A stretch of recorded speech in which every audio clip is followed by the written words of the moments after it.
अस्सलाम वालेकुम जी। आज का जो हम स्ट्रक्चर पढ़ने वाले हैं बहुत मशहूर है, डायमंड क्यूबिक स्ट्रक्चर। पेपर के नुक्ता नजर से भी बहुत है। मैं आने वाला क्वेश्चन है, तो जनाब शुरू करते हैं। डायमंड क्यूबिक स्ट्रक्चर क्या है? सबसे पहली बात यह है कि डायमंड कार्बन का क्रिस्टल है, इसका मतलब सारे एटम्स ही कार्बन वाले होंगे। फिर हम इस स्ट्रक्चर को ऐसे विजुलाइज कर सकते हैं कि ये दो एफसीसी लेटिसेस का कॉम्बिनेशन है। उनमें से एक एफसीसी लेटेस जो है वो थोड़ी सी डिस्प्ले हुई है along body diagonal 1/4 of the its length, यानी कि आपने उसे थोड़ा सा तिरछा करके समझना है। ठीक है कि एक लेटेस तो सीधी है एफसीसी, दूसरी थोड़ी सी तिरछी है। ओके की बात, तो इस तरीके से हम इसे कॉम्बिनेशन समझेंगे दो टू एफसीसी लेटेस का। अब जनाब जो अब जैसे मैं कह रहा हूं, एक आपकी सीधी है, दूसरी बॉडी डायगोनल के गिर्द 1/4 और थोड़ी सी यानी डिस्प्लेस हुई है। तो एक लेटेस का ओरिजिन तो क्या हो जाएगा? 0 0। अब जो दूसरी है वो 1/4 लेंथ चुके डिस्प्लेस हुई है, तो उसका 1/4 1/4।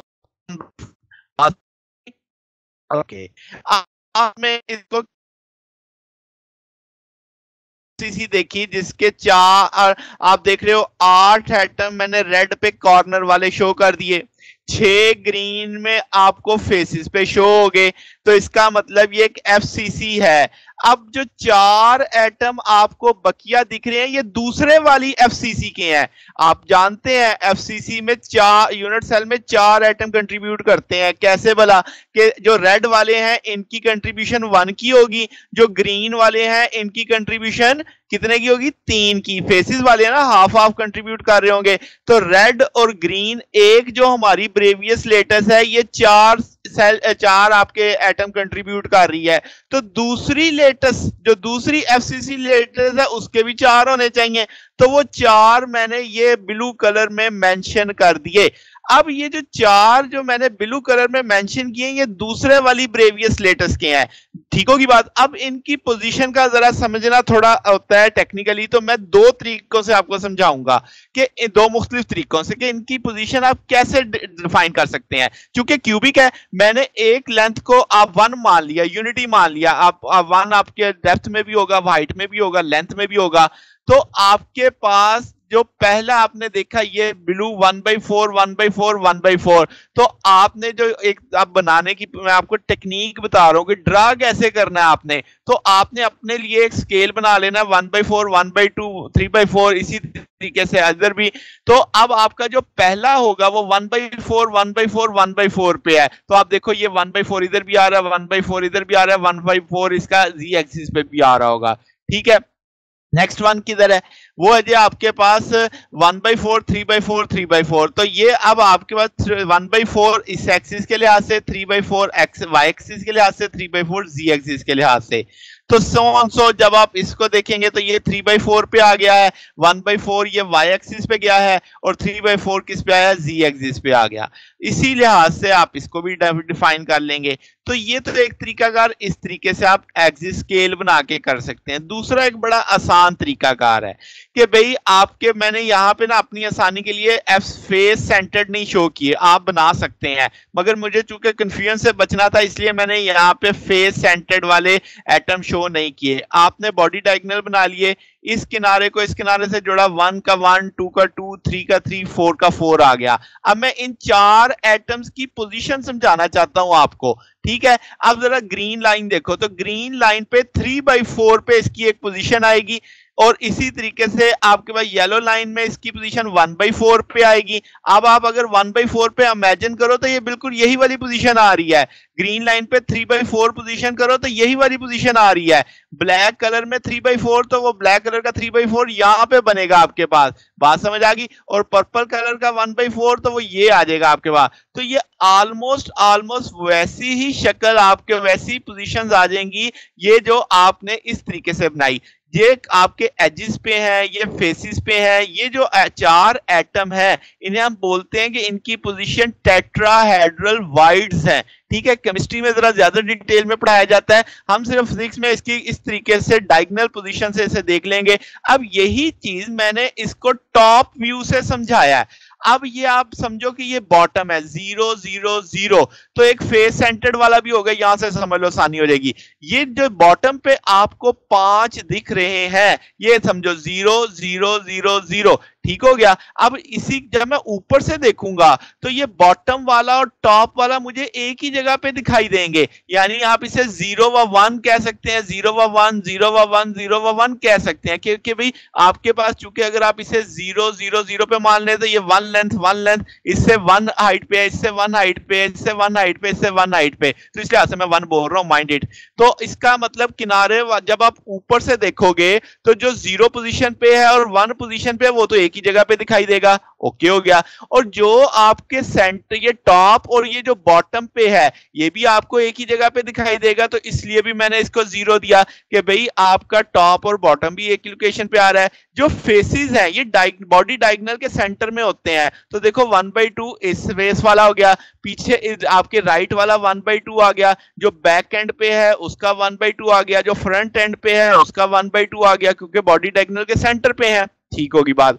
तो इसका मतलब किनारों वाले अब 8 आपको ये मिल रहे हैं कोनों पे, ठीक है, और ये सेंटर वाला टॉप बॉटम और ये फेसेस वाले 1/2 पोजीशन पे आ गए। अब जब आप ऊपर से देख रहे हो, ऊपर से देखो जरा, तो क्या जनाब आपको ये जो ग्रीन कलर पे था, क्या ये 3/4 जो था, क्या वो आपको भाई यहाँ पे पोजीशन दिखाई देगा? तो इसी तरीके से आपको इनकी पोजीशनें जो मेंशन की गई हैं वहां वहां ये लोकेशन पे दिखाई देंगे, ठीक है। तो ये पोजीशन टॉप व्यू से दिखाई जा रही है। आप इनकी पोजीशन अगर रोटेट कर लेंगे, चूंकि बाकी साइडों पे तो सिमेट्री है ना, 1/4 इधर भी ला सकते हैं, बस याद रखना है कि अपोजिट लिखने हैं। अगर मैं 1/4 इधर लिखता तो दूसरा 1/4 इधर आ जाता, 3/4 इधर आ जाता, 3/4 इधर आ जाता। ये डायगनली बस याद रखने हैं आपने इनको, कि डायगनल आपने सिमिलर रखने हैं कि यानी ये जैसे है ना तो अपोजिट सेम है, ये इस तरीके से सेम है, तो एक ही लाइन में दोनों एक जैसे नहीं हो सकते, ओके। तो जब आप टॉप से देखते, जरा देखो कि ये जो पर्पल पे है, पर्पल पे 1/4 है, तो ये 1/4। जब आप ऊपर से देखेंगे तो आपको ये वाला 1/4 नजर आ रहा होगा ना, तो समझ आ गई बात। फिर आप जरा ब्लैक को देखो तो 3/4, जब आप ऊपर से देखेंगे तो इस कोने पे आपको ये 3/4 नजर आएगा ना, ठीक है। अब आप जब इसको देखेंगे तो ये येलो का 1/4 आपको नजर आएगा, ठीक होगी बात। और इसी पैटर्न पे आप बारी बारी सारों को समझ सकते हैं। तो ये इनकी पोजीशन है, डिजाइन है कि इस एटम की पोजीशंस कहां कहां पे हैं, ठीक है। अब अगर मैं कोऑर्डिनेशन की बात करूं कि हमसाये में कितने होते हैं, तो हर एटम के हमसाये में वो टेट्राहेड्रल बना रहा होता है, तो 4 एटमों के साथ उसकी बॉन्डिंग चल रही होती है, ठीक है। नेक्स्ट नेबर में कितने आ जाते हैं? 8 आ जाते हैं। Total number of atoms in unit cell कितने होंगे? अब आपको ये बड़ा आसानी से समझ आ जाएगा। रेड कलर वाले जो आपके हैं वो किनारों वाले हैं, ठीक है। वो अब आपके पास मैंने हर जो किनारे वाला है वो 1/8 की कंट्रीब्यूशन देगा। फिर जो फेसिस पे है 6 1/4 मैंने कर दिया, और जो आपके दूसरी ब्रेवियस लेटस के 4 थे वो 4 के 4 ही उसके अंदर आ जाएंगे। तो टोटल 8 नंबर ऑफ एटम होंगे जो डायमंड स्ट्रक्चर के अंदर एक यूनिट सेल के अंदर, ठीक होगी बात। अब ये उनकी बॉन्डिंग दिखाई गई है कि इस तरीके से अगर आपको फिग बनानी पड़े कि उनके बॉन्ड स्ट्रक्चर कैसा होगा, तो ये फिग बेसिकली आपको उसके जो टेट्राहेड्रल वाइड्स है वो भी अच्छे से समझा सकती है कि जैसे एक ट्रायंगल सी शेप के दरमियान में ये बन रहा है। तो जनाब ये हमारे पास एक सिचुएशन आ गई। अब अगली चीज पैकिंग फ्रैक्शन अगर आप देखें तो आपके जो यूनिट सेल के अंदर वॉल्यूम कितने एटम थे? 8। उन्होंने जो वॉल्यूम के ऑक्यूपाई किया होगा 4/3 पाई आर क्यूब स्फीयर हम मानते हैं, और चूंकि आपने क्यूबिक सेल लिया तो ए क्यूब उसकी वो आ जाएगी, वॉल्यूम आ जाएगा। पैकिंग फ्रैक्शन रेशियो होती है, जस्ट आपने रेशियो ले ली। आर जो रेडियस है वो आपको पता √3/8a है, तो वैल्यूज प्लेस करेंगे 0.3434% इसकी पैकिंग फ्रैक्शन आएगी।